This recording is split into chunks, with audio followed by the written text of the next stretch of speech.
Hello, everybody. We are here, the three of us, myself, Joe Kim, Chris Petrovic, and Eric Kress, and we're starting a new kind of series. Maybe it'll be a series, we'll find out. And we'll just talk about some of the big moves and potential strategic moves that may be happening by some of the bigger players in the industry. But before we move further, Chris, can you talk a little bit about your current role? There's been some news about you joining Fun Plus, but maybe you could tell us a little bit about what you're doing over there.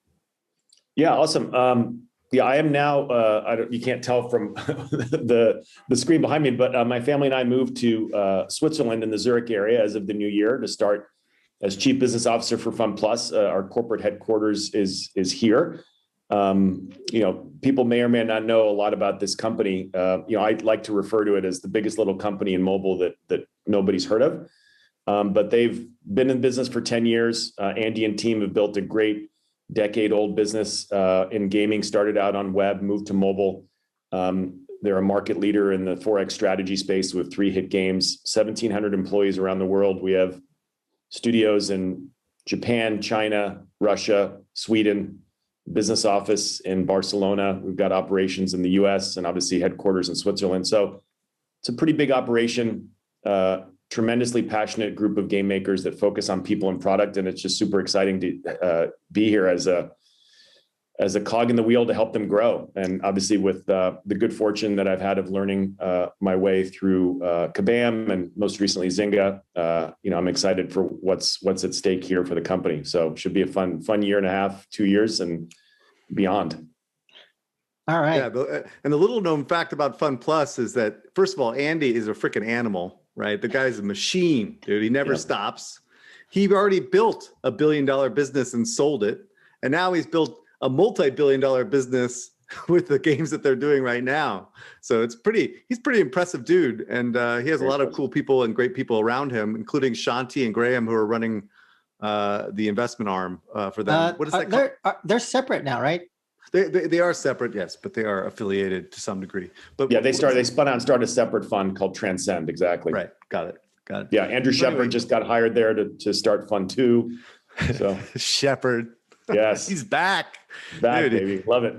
He was gone for too long, but he had a baby. And my theory is that after 6 or 8 months of having a baby, he's like, get me the fuck out of here, right? Let's get back to work, or he's like freezing his ass off in Austin, one of the two, he's got to get back in the game. Yeah, it's good to see him again. Yeah, good luck there. I think you're at a good spot. Hey, thanks. Yeah. But diving into some of the big industry topics, I thought we could start with EA's acquisition of Glu. And Eric, I know you've talked a little bit about this, but before getting Chris's take, good move, bad move?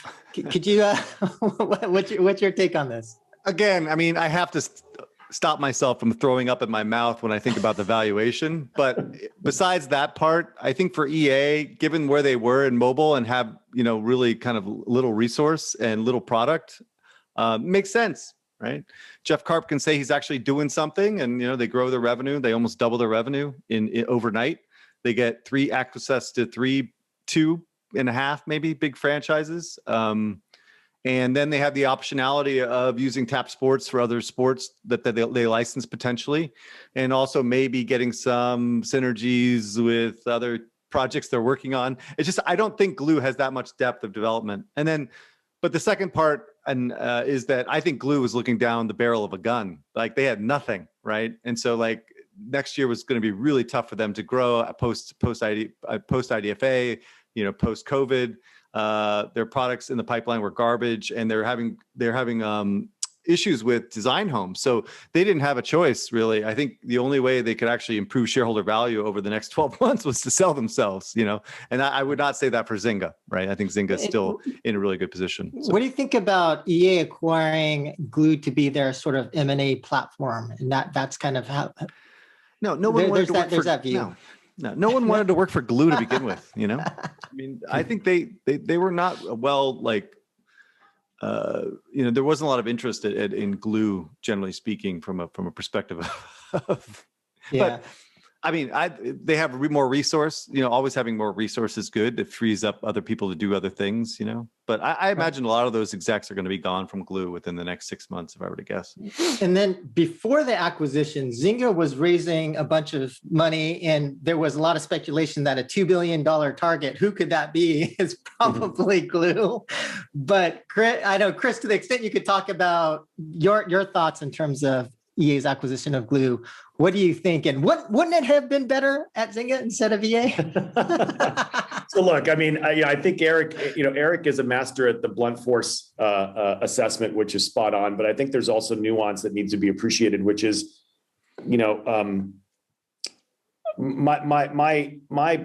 guess, without having talked to anybody about this other than just myself, is that there was a lot of pressure on EA to actually deploy capital in mobile because they've been dormant and absent from the M&A cycle for a very, very long time. The interesting thing is that the conventional wisdom in the industry is that you have leadership that is a combination of not interested in the mobile sector and value oriented in terms of using capital. And so you have a deal that flew in the face of both of those, which to me speaks of external pressure, market pressure on them to do something. Right. And I think they had a known quantity with Nick and team that were former EA management in their backyard. So the integration was going to be easy. It wasn't like buying something halfway around the world and having to manage it remotely. It was, it was a known quantity. It made sense at this moment in time based on the existential pressures that they were having in the market. And it checks a box at the very least. And at the very most, it gives Jeff and team a platform from which to do more. And they're going to need to do more. I think the synergies can be easily realized. I think, EA is a big enough company where if the acquisition doesn't do well, you can hide it. And if it does do well, you can highlight it. Whereas in a smaller company, I think the good and the bad would be a lot more obvious, especially the bad. I think, anytime you're talking about a control premium on taking a company out from the public markets, that becomes harder pill for some to swallow than others. I personally, if and when I ever would have done a financial analysis with my team and I on that, I would not have paid that for Glu. But, like Eric knows, and there's, in the market, there's always a willing buyer and a willing seller that are willing to meet at a price. And so that was just, in my mind, just a confluence of factors that led to the deal and why EA won out versus others. Yeah. Right.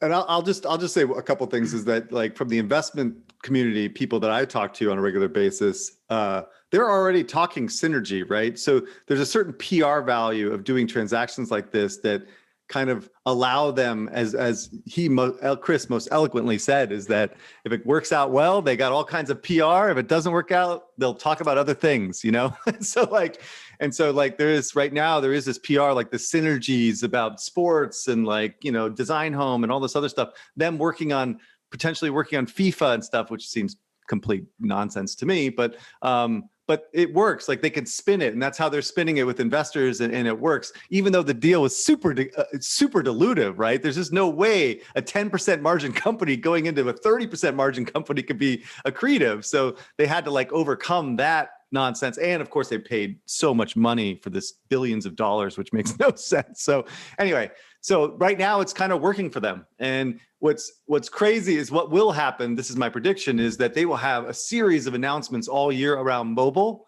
which will maybe or may not be attributed to this Glu acquisition. But regardless, the spin and the PR machine is going to keep working overdrive to show that they are actually making efforts in mobile. And that's the value of this acquisition for them, right?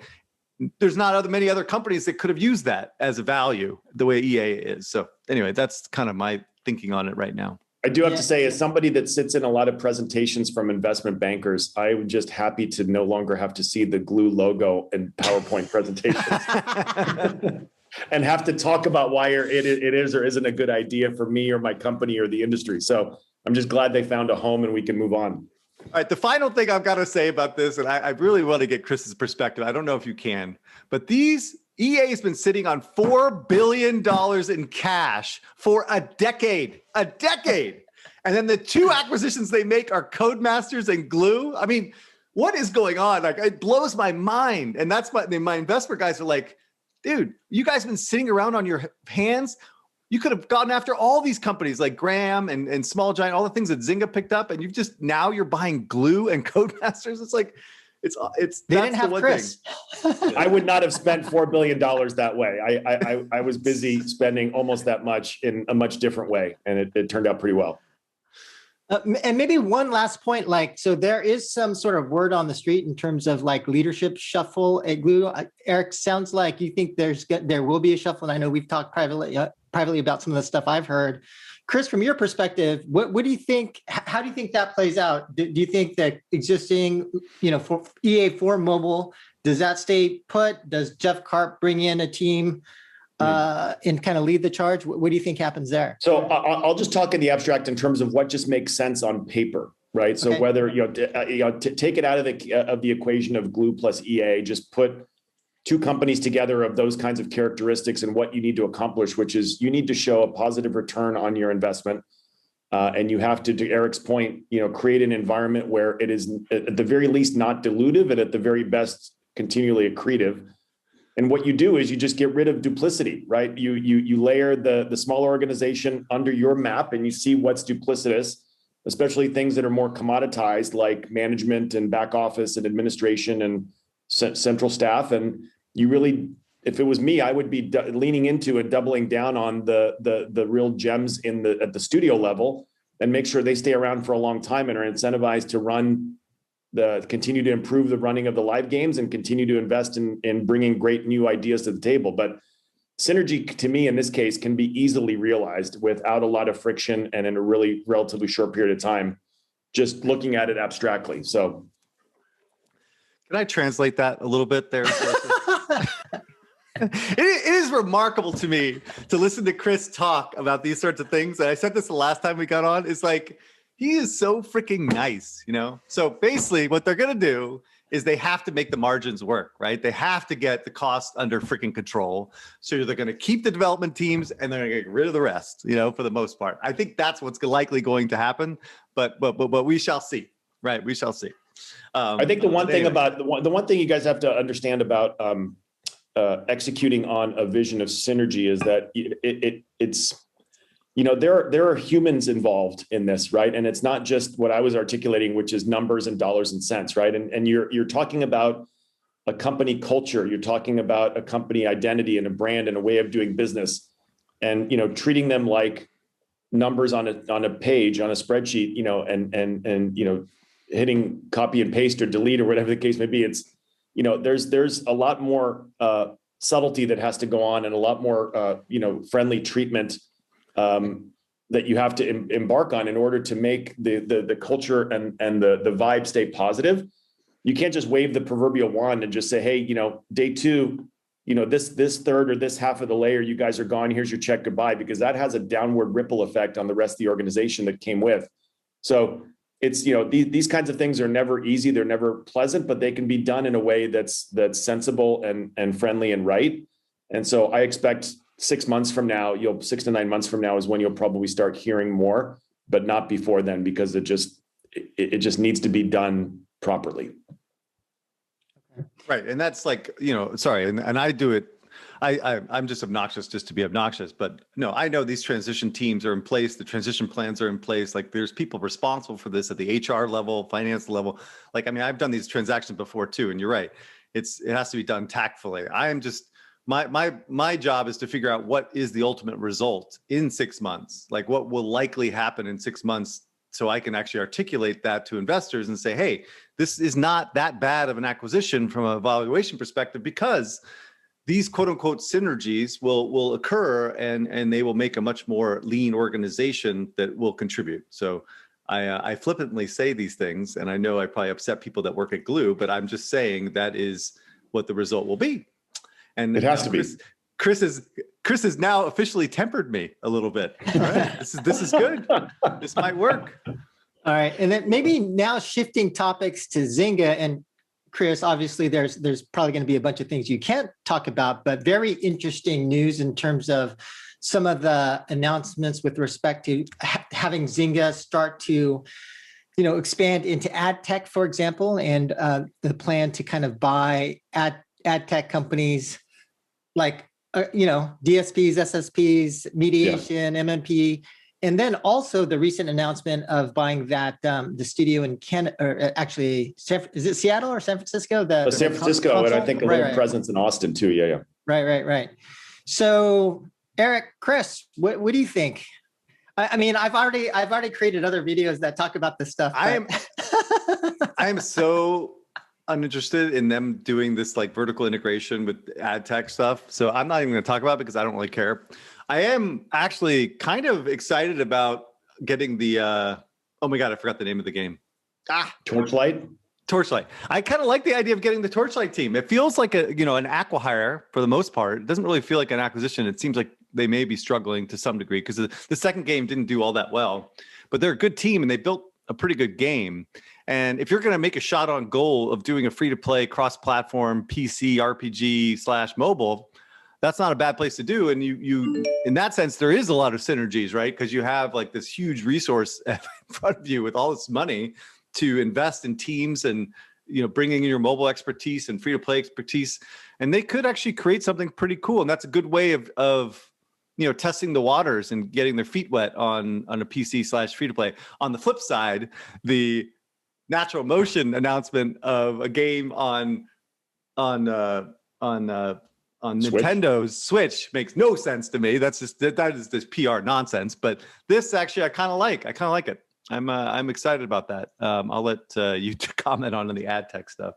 Well, I think what you guys have to pay attention to is, Frank and team have been so tremendously consistent in their messaging around laying the foundation and the groundwork for what's to come. If you, like Eric does, I'm sure, listens with bated breath on their earnings calls, they continue to throw out nuggets and drop knowledge and information on the market in terms of where they're going. And the great thing about that team is they do what they say and they say what they do. And it's no surprise that, they're looking deeper in the ad business because they've said all along that, advertising is a material part of their business and it's important to them. And Words with Friends has been important and Rollic Games is important. And so with the looming changes that are happening in our ecosystem with IDFA, with the kind of moves that AppLovin has made, it makes people really stand up and take notice and reevaluate and perhaps recalibrate what it means to be a gaming company going forward. And so the walls collapsing, in our ecosystem on multiple fronts, whether it's advertising versus game development, whether it's platforms like we just talked about with that acquisition. These are all things that are part of what a company should be thinking about as they're trying to continue to stay as a market leader or be relevant in this ever-shifting landscape. And so I think, regardless of whether it's an interesting topic or not, it's relevant to the Zynga business because they have put a stake in the ground long ago on advertising as a revenue stream and business model. And so they need to obviously, continue to grow into that. And the cross-platform thing has been something that has been near and dear to the team's heart there for a while. And so it's just great to see them continuing to execute. Even without me there, which is the sad part, but I'm super happy for them. And so, maybe so we don't put you in too sensitive of a situation, Chris, but in terms of that bigger trend, and then it seems like we're talking about two trends. One is the vertical integration between studios and ad tech. And on that side, I think there's two directions you can go, right? Which is content companies acquiring ad tech companies. And so whether it's like a Playtika, a Playrix, or a Wildlife trying to move into that direction, similar to Zynga, similar, in that way, then kind of going from ad tech to content like AppLovin has done. And so potentially seeing a company like, obviously a company like IronSource makes sense to move in that direction. Do you guys have any thoughts in terms of speculation as far as bigger movements that'll be happening? You mean as between game developer, publishers, and ad tech companies? Like yes. who makes sense? Look, I mean, I think the thing that is important to know too is that you don't necessarily need to be thinking only at the top of the spectrum of ad tech companies, right? I mean, those ad tech companies in and of themselves are extremely valuable. They operate on business models that are in some ways completely antithetical to a game developer publisher.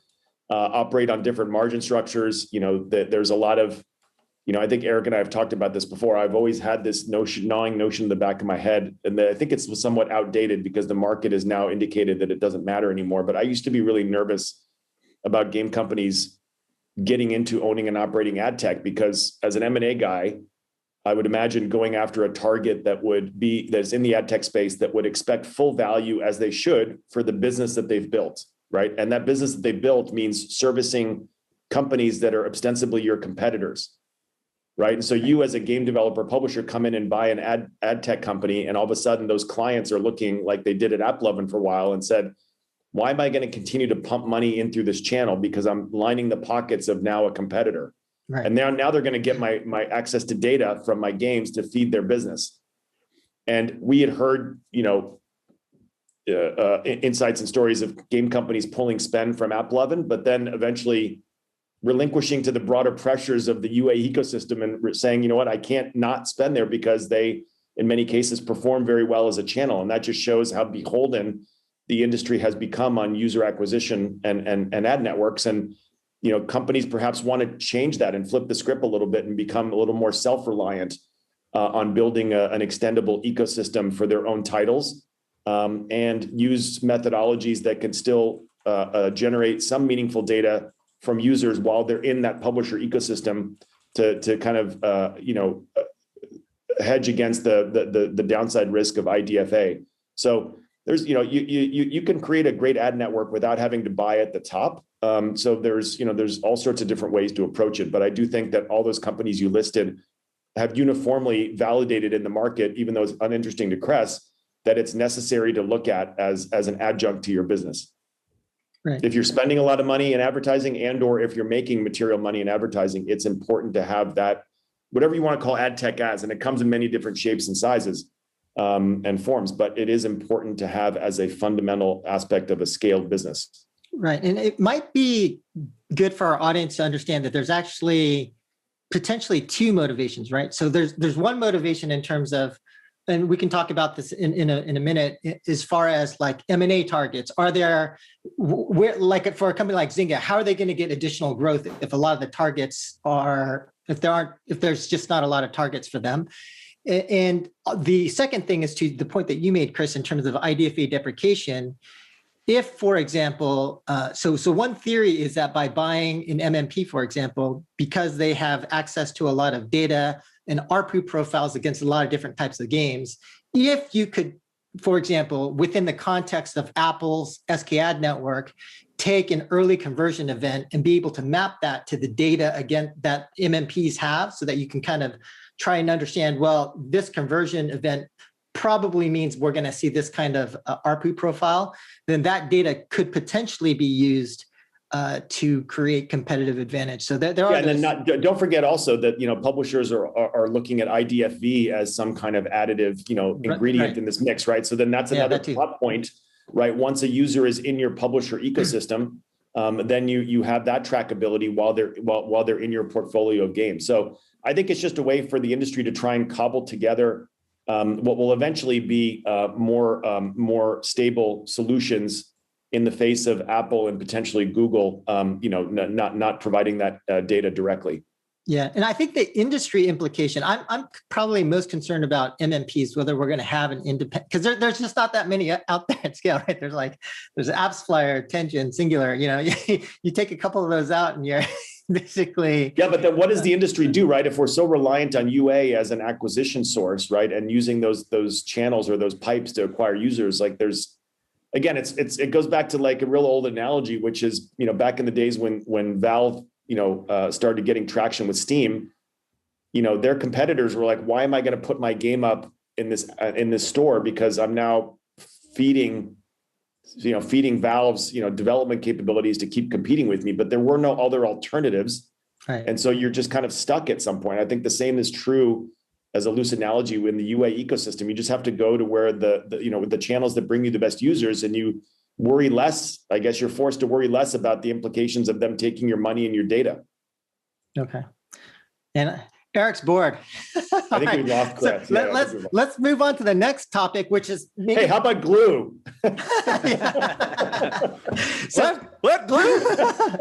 So continuing, maybe actually to push on that theme about, are there a lot of M&A targets left? How much more can existing studios continue to grow through M&A? So maybe one, Chris, do you have any thoughts in terms of the relative positioning strength of companies like Stillfront, Embracer, EG7, the what I'm calling the consolidators, and then also this view in terms of, are there good M&A targets left, or from a supply perspective, do we not have that many? And what I think I mentioned to you before, Chris, that when I spoke to Embracer and Lars actually feels like there's actually plenty of targets, plenty of companies out there. And so what do you think?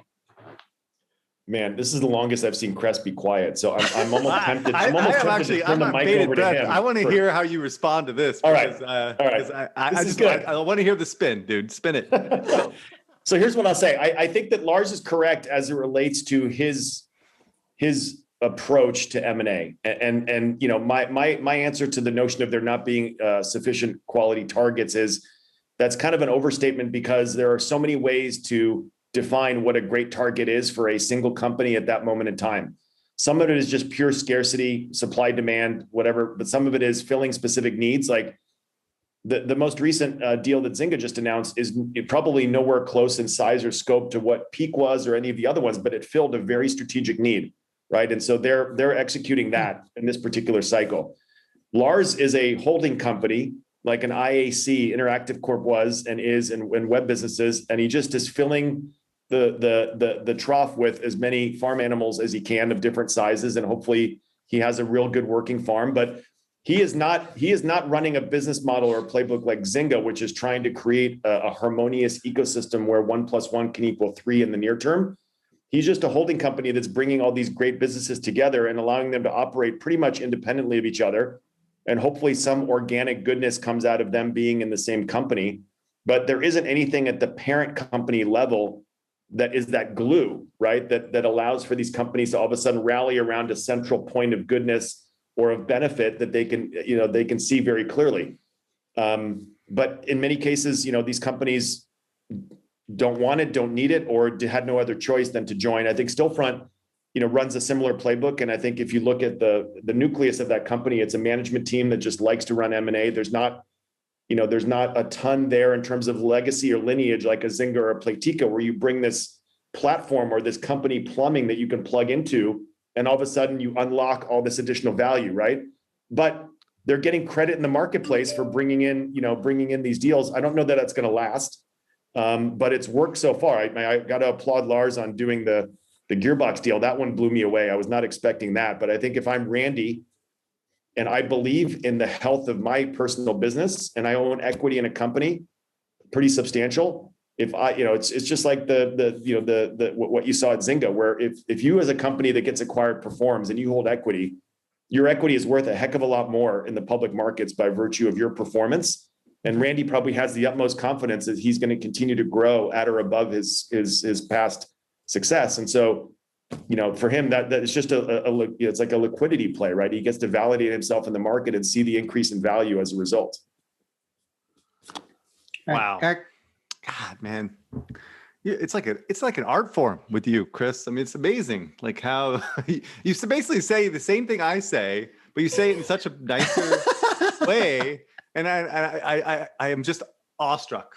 But enough of that. So I guess what I will say, I've actually heard a lot of criticism on both Embracer and Stillfront now across different people that are talking about.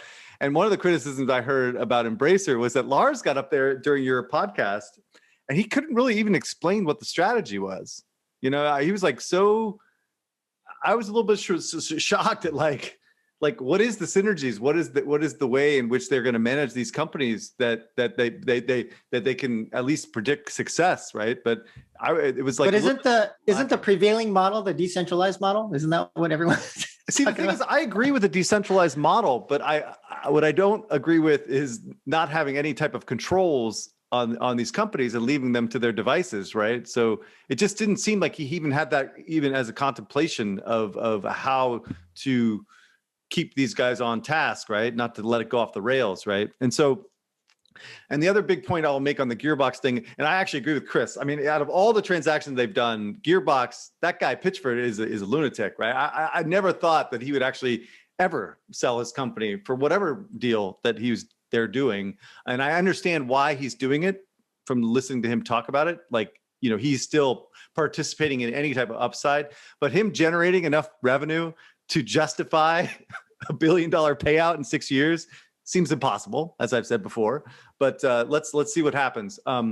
But what I've tried to articulate before is like, look, the stock is probably down maybe 40%, 30% since they've done this deal. I didn't check the date, but the stock is, you know, with this correction that we're seeing in the stay-at-home stocks, more or less, you know, that stock continues to fall, right? If it goes back to what I would consider a reasonable valuation, you know, like, is he going to be as motivated, right? You know, because that's, you know, a lot of his ownership is in that. And so what happens with all these deals that they've done over the last 6 months in which, you know, they've seen their stock, this meteoric rise, and now we're seeing a correction as we often see.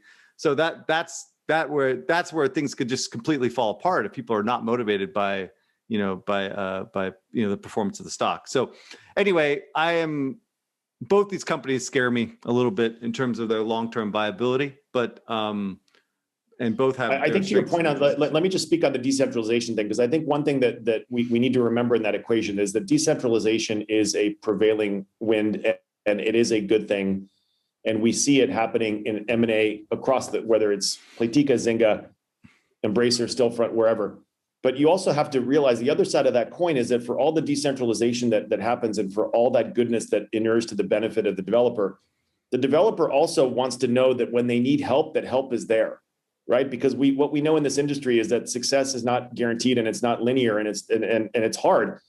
And so to be in an environment where all of a sudden you have something going wrong with your game or something going wrong with your economy or something going wrong with your customer service or something going wrong with your live operations, and then who do you turn to in those environments, right? Do you want to turn to the parent and say, Mom, Dad, help, like I need help, and can you send me some knowledge? Can you share with me your wisdom? Can we troubleshoot this together? Can we borrow some engineers and PMs that have gone through this before? Can we look at your data to see, or you look at our data to see what's been going on? And then that parent comes in and helps triage the issue and then goes back away. And that to me is a much better harmonious model than complete decentralization where you can't turn to anybody for help right. Because we all need it. Another great example of this is something that I did at EA, at Kabam, and I'm sure Zynga, is that let's say one of these teams really wants to get a license from Marvel, right? Where's the resources for them to do that? Do they have to spin up their own legal team, right? Is there any centralized resource whatsoever that they can go to and say, hey, we really need you to negotiate this for me? Or are they kind of at their own mercy, right? And when you have more sophisticated people doing that, then the license, first of all, it's hard to even get the audience for the license per se, but if you have no leverage, right? And so like, anyway, there's all kinds of deals that get done behind the scenes to help facilitate building shit, right? And without that kind of resource, and that's what scared me about Lars. It's like, that wasn't even part of his thinking at all, it seemed. It was just like more, hey, this is not a consolidation. We're just, building teams, man, building teams, like, well, they did say they have like a peer tribe network where they're collaborating and sharing best practices. You can't run a fucking company with Slack for fuck's sake, right? Like you got to have some central shit going on to manage this stuff. And so like it's just a little bit scary. It's just for me, and maybe it's because I'm so like traditional in my thinking, and I can't think out of the box. Like I'm not very googly, right, per se. But like it just scares me. Like when. So, and the other thing I want to say is like things are going well right now because the stock's up, everything's. What happens when things start to go bad, right? When products don't ship, they get sued, like who's gonna pick up the pieces, man? It's interesting. I've had a similar concern / observation around AppLove, and although you can't really deny with how they've been able to execute up until now, but my concern there has been, again, similar to what I just said, which is they are great at bringing in companies with live games and helping them optimize their UA, right? And leveraging the data. But what happens when those studios want to create the next new game? Like, who do they turn to for help? Yeah. Like who at AppLovin has a history of making games and can help them through the game development framework process and the greenlight process and sourcing and all the stuff that goes in, as you know, better than I do. But it's, what happens there? I totally agree with you, Chris. And I'll add one other additional nuance that where I think AppLovin's going to have problems is that as it is kind of an advertising company and being more focused on top of funnel, I think they're going to understand a lot of the ways to compete and to gain competitive advantage for casual games and games that are closer to top of funnel, but for like mid-core, hardcore games with longer RPUs and being able to understand how to optimize the back end, I think they are going to really, really struggle. So machines don't teach them. Did you guys see the S1? I mean, they broke out Machine Zone's revenue for one quarter in March of 2020. They made 73 million in revenue and lost 108 million in earnings. I mean, literally, I almost threw up on my mouth when I saw this. I was like, that is crazy. That is crazy. And they acquired this thing for 500 million. I mean, look, those AppLovin guys I've heard are geniuses, but when I look at this, that's scary. That's scary. Like riding that ship. I mean, how could you lose so much money? I mean, they had a $73 million interest expense, right? So anyway, wow. Yeah. Wow. That is quite a fall for the Machine Zone guys. Anyway, I was just looking at it. Someone reminded me to look at it. It was blowing me away. All right. But I think going back to your comment about the targets, again, without us going down the rabbit hole of naming specific names, I think the good news and the optimism that I have about this topic is that if our industry has shown anything, is that there's always new, good, and great products and teams that come to market, whether expected or unexpected, right? And so, nobody would have thought, however many years ago, that Mediatonic would have been acquired by Epic because their business model was mostly work for hire, right? And now all of a sudden the industry is paying attention to companies that have done long-term work for hire engagements on the thesis that they've learned so much in the aggregate that the next time they put their efforts toward their owned and operated game, that they have a pretty good chance of making some success of it, right? So, there are different incarnations of good that exist in the marketplace at any given day, and different definitions and needs that companies have to fill the M&A funnel that they've created for themselves. So I don't agree that there's a lack of quote unquote good targets. It just matters how what your definition is at that moment in time, and it always changes. Should we not talk about specific names? Can I bring a few up? You can bring them up all you want. I'm just going to let Fred talk about it. All right. The three names that come up all the time and people keep speculating and they're still there: Tactile, Wildlife, Moon Active. What's going on with those guys? And maybe Chris, if you have sensitivities, I mean, no worries. No sensitivities. No. I'll give it a shot, and then Chris will interpret for me in his words. But so by the way, three great companies that are prime examples to me of ones that are showing that even in a mature market like we've been experiencing in mobile, that it's possible to create breakout businesses. I am a diehard Lily's Garden player. I mean, I continue to play every day. It's funny because my playing habits are Lily's Garden and then Call of Duty Mobile, and I'm pretty much max level on both. And I don't fit the profile probably of either of those games. But as Borgen and team have just built an amazing business there. And I think he, knowing him as I do, he has aspirations that are long-term in nature. And he's very much all about himself, proving to himself and his team and the community that he can continue to build great product. And also having a wonderful place to work out there in Copenhagen. So, they're under no pressure through themselves or their investors to do anything. And I think they'll just keep doing what they're doing. The brothers down in Brazil built another amazing business, super smart. And now they're trying to, expand the scope of that in order to leverage what they believe that they've built, kind of like Network, with like a publishing platform. So we'll see how that goes. And then Moon Active, another business that just created some innovation around an existing game mechanic raised a lot of money, and now, they're on their way to doing whatever they want. So, I think in all those cases, they are not lacking for inbound interest. I think if they're doing the right thing, they're staying focused and continuing to grow value in those businesses until there's a natural inflection point. But I don't think they're so early. Their investors are so early. Nobody's pushing them to sell unless they just get some crazy offer that is 5 times more than what they're currently valued at. So I don't see them transacting anytime soon. Eric, any thoughts? I don't know. I'm starting to, I don't know. My it's more like kind of the investment thesis around the space right now is that like we feel to be like we hit the tippy top, a few months ago, and we could be headed into a more of a drought in terms of valuations. And if I were any of these companies, I'd want to sell. Like, you have to remember, and back to this Machine Zone thing. they were worth $5 billion at one point, right? They got bought for 500 million, and I'm like questioning 500 million, And so like there's a time when you have to basically pull the ripcord and say, hey, look, this is as good as it gets. And maybe they're fiercely independent. They want to do their own thing and control their own destiny. But it ain't going to get much better than this, I don't think. I'm even like when we did a call on Roblox, and Roblox is going public next Wednesday, evidently. And I think there's actually a little bit more hate against Roblox because their targeted growth is relatively meager compared to what they've done in the past. And so like sentiment, I guess what people have to understand is sentiment changes, like it always does. There was a motion when EA was at $15 a share. It's like at 130 now, right? Because people didn't believe there was going to be a next gen console cycle, right? They thought mobile was going to take over the world, right?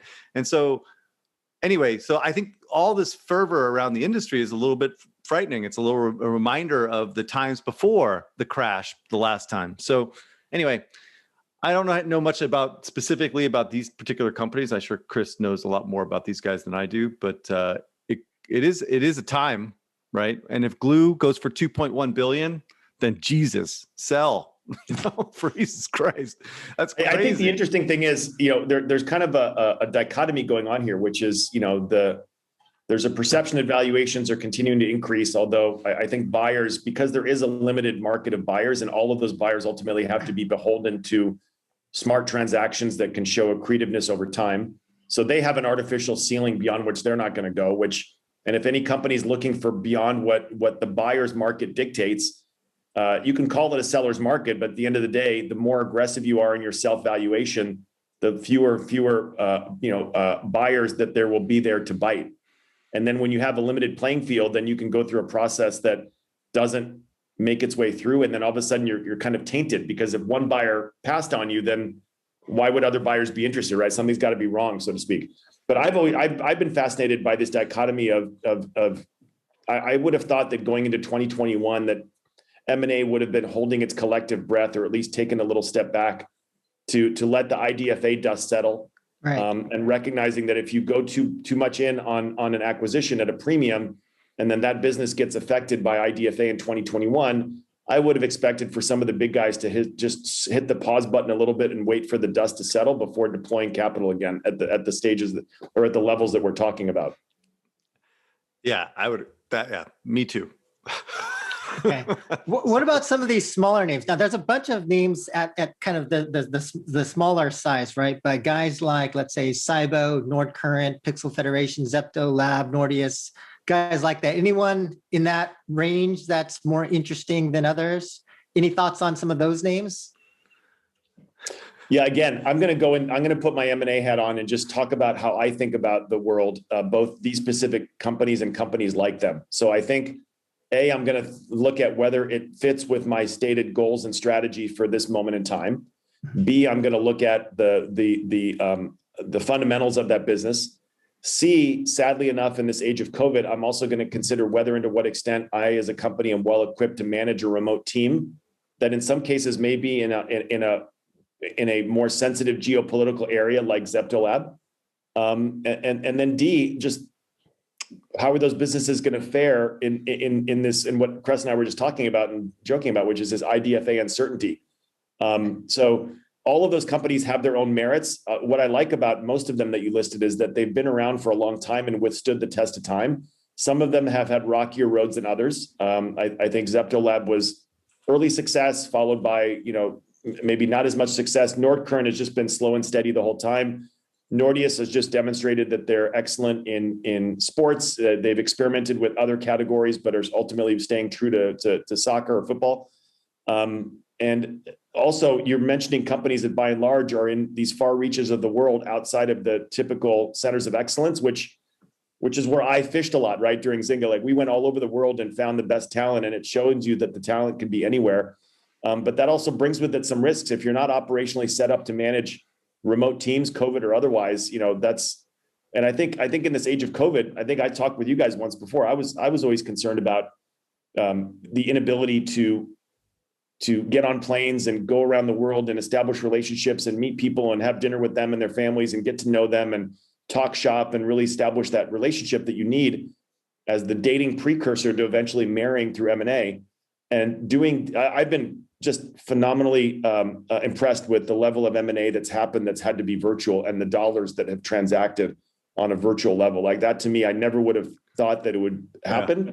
And will have seen deals that ultimately, hopefully, will become as successful as they are positioned to be. But I guess I was proven wrong on that. But I still believe that there's no substitute for that kind of long-term relationship longevity as getting face to face and getting in there in the business and understanding it backwards and forwards. So those some of those targets are tough for some because of how far away they are and where they're located. But they're ultimately the merits of their business. You can't deny them.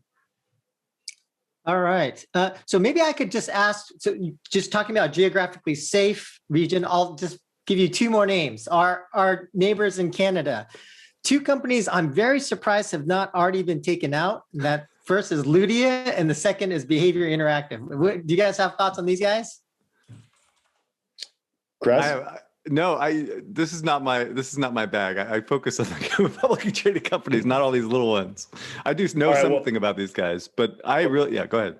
Well, I will say, hold on a minute though. Just give me a second. So, this is Petrovic's business, right? He's like boiled the ocean for like a decade. No, longer than that, 15 years, right? And so you're just you're learning how the sausage is made, like you're getting extracting the value that he's created over a 15-year career in this bullshit, right?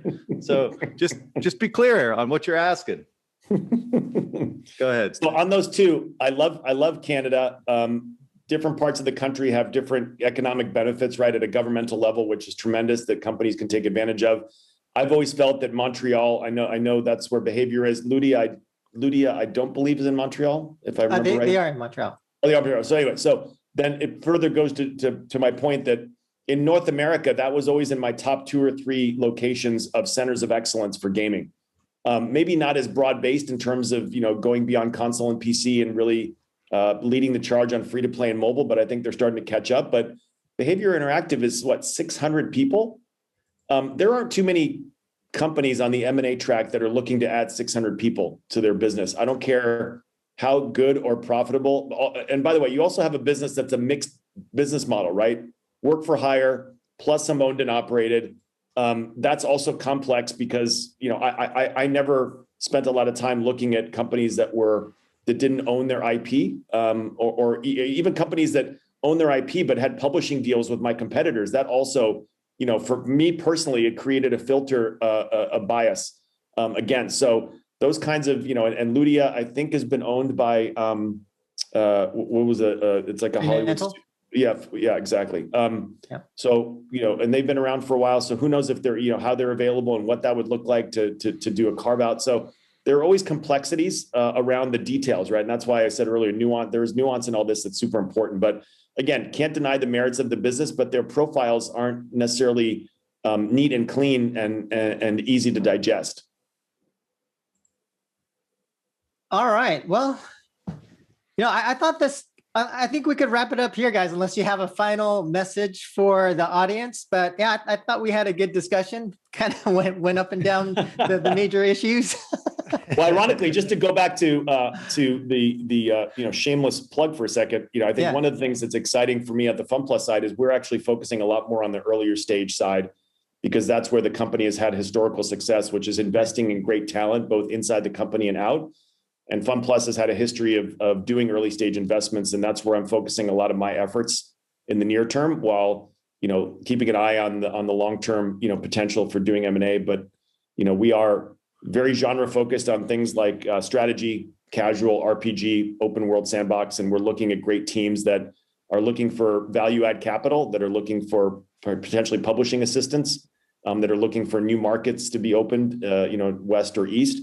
And that's actually where we're really getting into the sausage making, because you're starting to really, like your company with Leela, it's just great to see, new companies sprouting out and still invested in this ecosystem and still passionate about making games and still seeing a pathway to success. So I think this year, for all the pause that may happen at the top, I think a lot of great products are going to come out and services, from the ground up, as they're scaling into this uncertainty of IDFA. And maybe by the time they launch in 2022, that there'll be a new paradigm or a new floor for what the UA landscape looks like. And then we'll be back to our normal cadence, and Crest can breathe again, once kind of this IDFA apocalypse is behind us. What do you are you looking at both mobile and console PC, or is it primarily mobile, or what's your obviously Fun Plus today is a mobile company, but I have a soft spot in my heart for cross-platform. I know I've been talking about that to anybody that listen in industry for the last several years, and I really believe that there are companies out there that will crack that code, and I'm all in on that. So cross-platform is something that I'm deeply passionate about. All right, sounds good. Sounds like fun. Okay. Come join us. Last question for me. How do you like Switzerland so far? Switzerland's great, man. Hey, my kids are actually physically in school, and any direction I look, there's snow-capped Alps, and we're outdoors all the time. So awesome. That would not be the case at my old stomping grounds, where fire season is now a thing, and kids are still distance learning. So I cannot complain, and my super fortunate to be here. Well, we'll have to come out there and visit one day. You can show us around. Absolutely. Actually, apparently my office is in Crypto Valley, so I'm starting to get a crash course in all things crypto and blockchain from the nerve center of that. That's a whole other category. That's a whole other topic. So, all right, NFTs, baby. It's all NFTs. All right. Well, thanks. I think that's it. Yeah. Thanks, everybody. Bye. Awesome. See you guys soon.